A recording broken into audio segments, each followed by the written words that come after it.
Hey Freedom Lovers, this is Dr. Peterson, Pierre with America's Frontline Doctors, bringing you today's Daily Dose.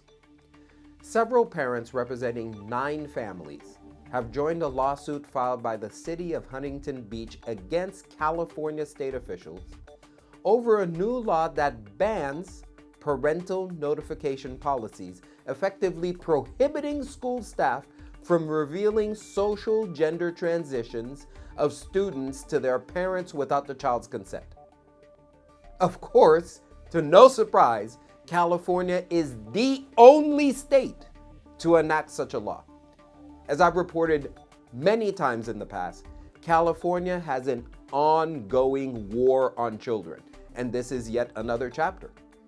AB 1955, known as the Support Academic Futures and Educators for Today's Youth. The acronym, you're gonna love this, is SAFETY. Okay, so what exactly does preventing parental notification have to do with supporting academic futures and educators? Nothing. What exactly about preventing parents from knowing what's going on for their kids constitutes safety? Nothing.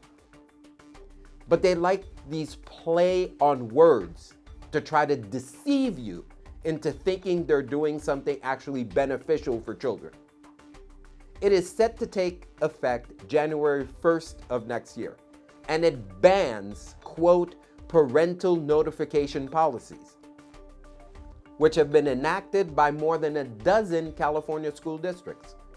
Huntington Beach declared itself a parents' right to know city in September. Bravo. Parents have a right to know. They're your kids. Those kids don't belong to the city, to the state, to the school board, to this country. They're yours. They're a gift to you from God. Their mayor, Gracie Vandermark, decided to sue the state to assist parents who want to overturn the state law. Quote, "We have no jurisdiction over schools, but we represent everyone in the city of Huntington Beach, including the parents. It's about our parental rights and the state chipping away at them and trying to raise our children for us," end quote. Vandermark, elected to the city council in 2022, said defending parental rights is what led her into politics. She said parents have told her their children are exposed to material in schools that forced them to have discussions about sex and gender ideology before they were ready. She said schools are now having these conversations with children at younger and younger ages. Quote, "Whether it's gender or whether it's depression, anxiety, it is our right as parents to handle these issues, and that's been taken from us." Burdening teachers who don't have counseling or psychiatric credentials with the huge responsibility of dealing with issues as serious as gender dysphoria also isn't fair and puts them in a bad situation, end quote.